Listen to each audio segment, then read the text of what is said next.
Hi, Jerry here for Challenge Life Better. This is a discussion about a journey of a friend of mine named William, who went through the situation of discovering that he had type 2 diabetes. I've known William for a couple of years. I've made some notes I'd like to refer to, and they might help you determine if you are at some point thinking you may be suffering from type 2 diabetes. There will be a few things that would give you a little bit of a clue. And if, after diagnosing by a medical professional, that you do in fact have type 2 diabetes, I can talk to you a little bit more now about some of the things that William and I worked out to improve his life over simply managing type 2 diabetes. Things that got his attention initially were that he had taken poor lifestyle choices, and his diet was not good. His quality of sleep was poor. And I knew for a fact that he did not drink enough water. He drank a lot of diuretic materials, coffee and teas and those kind of things, but not enough water. And he was not prone to exercise. The things that got his attention initially were that he had been diagnosed with irregular heartbeats. He was winded with minimum activity. He had a poor coloration to the skin, where normally in the past he had more of blood would flow properly in the skin itself, and it looked more alive. His cognition had gone downhill. He was forgetting where he parked his car, or put his car keys, or had forgotten some critical thing. And worst of all, he was beginning to have chest pains with little or no activity, and the region around his liver and his abdomen became sore. Further, after diagnosis and he began his treatment, he still was experiencing neuropathy in his extremities. His chest pain continued. He had diminished lung capacity and throbbing in his legs, and he was aware of his failing eyesight. The problem with all of this was that he was, in fact, now a full-blown type 2 diabetic who had been properly diagnosed by a medical professional. He was using insulin to control his diabetes, but the professional did not discuss very much about diet. Said, oh, eat the right things, whatever. Well, William was not exactly sure what right things were. He was confused about simple carbohydrates, empty calorie carbohydrates, a number of other things. He still thought maybe a cola occasionally or a candy bar might not really hurt. He was prone to say, well, if I'm going to have some birthday cake, I'll just take another injection. That'd be all right. And several other things began to go wrong in his maintenancing program. His bowels refused to function properly. He developed intolerances to certain spicy foods, and the pain around the liver area continued. And he developed a bit of a body odor because of the lymphatic system not properly operating and beginning to fail. So on top of that, there was constipation, diarrhea, bowel pain, and occasional odd colors of stool. These are common to a person with type 2 diabetes who is merely managing type 2. Also, there was occasional bouts of acid reflux.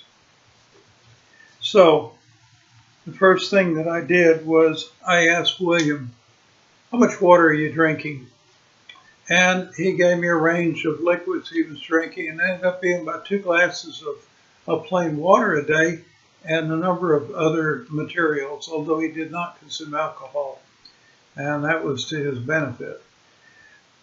So we upped the amount of water that he was taking, and that gave him more volume to his blood, which relieved the pain in the liver and the pain around the kidneys, where he had noted that he had some pain in the kidney area, and that was because the kidneys just weren't producing enough urine during the day to flush out a lot of toxins.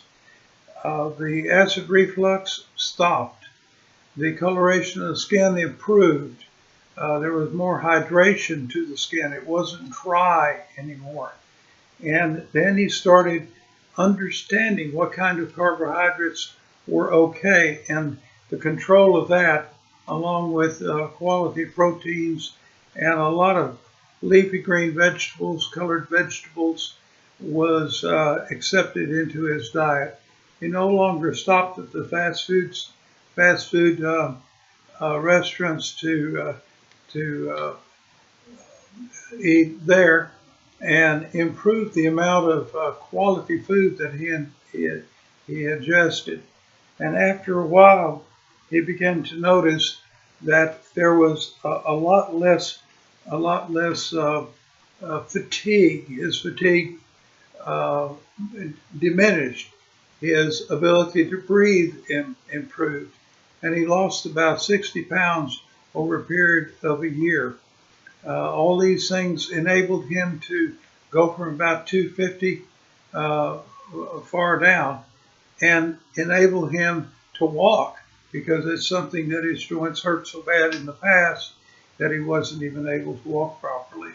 Now he's on the road to recovery, and he is absolutely, totally aware that simply maintaining your diabetes is the road to decline.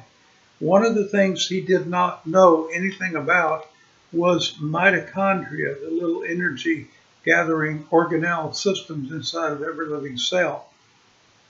I explained to him what they were and how they operated, and that in a type 2 diabetic, this material suffers drastically.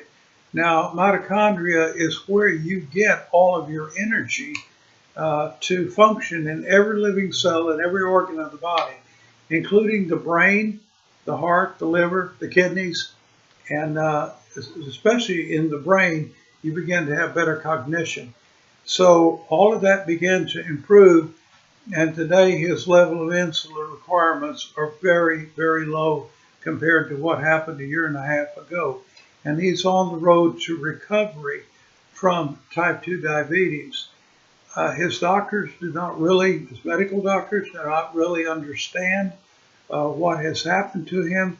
They're congratulating him on his proper maintenance of his type 2, and I'll be honest, he simply smiles, because they've never really discussed any of the details that we have discussed today.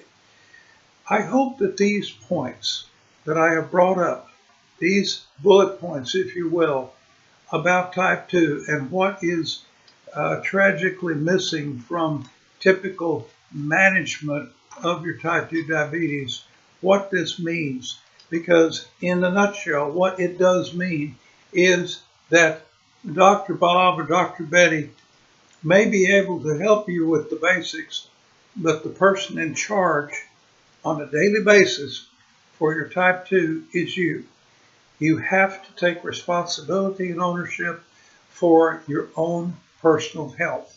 Simply giving a patient an out, that being insulin, is not a good thing to do without all the other comprehensive things to do.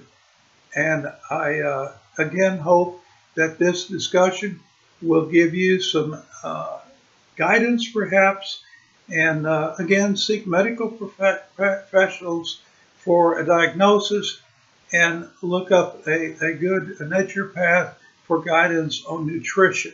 It is vital that you take control of the nutritional side of taking care of type 2 diabetes. Until next time, this is Jerry for Challenge Life Better. Be well.